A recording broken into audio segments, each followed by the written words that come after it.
6টা 30 সময় আমরা খবর পাই যে ঢাকা বিশ্ববিদ্যালয়ের বিজয় গোত্র হলে আগুন লেগেছে।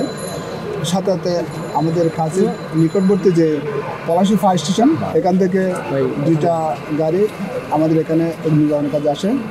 যেহেতু ঢাকা বিশ্ববিদ্যালয় একটা ইম্পর্টেন্ট জায়গা, সেই হিসেবে আমাদের সিদ্ধিবাজার হেডকোয়ার্টার থেকে আরও 2টা গাড়ি ডিপ্লয় করা হয় এবং এসে দেখে যে আমরা যেখানে পিছনে যে গ্যাস সিলিন্ডার রান্নার কাজে ব্যবহার করা হয়, গ্যাস সিলিন্ডারে আগুন। সাথে আমরা দ্রুত সহিত আগুনটা সম্পূর্ণ নির্বাহন করি 6টা 30 মধ্যে।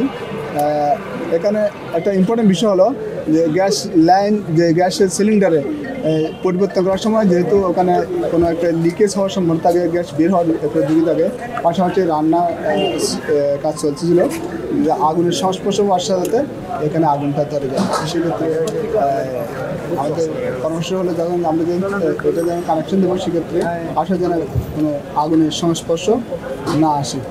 যদি আগুনের নির্ভর করে ফেলি আর কোনো হতাহত আমরা কোনো খবর পাই নাই, তেমন কোনো আর সমস্যা হয়নি। শুধুমাত্র গ্যাস সিলিন্ডার আগুন ছিল, আশেপাশে কিছু রান্নার কাজে ব্যবহৃত চাউল এবং তৈরি সেখানে আগুন লাগছে, কোনো স্ট্রাকচার কোনো ক্ষতি হয় না।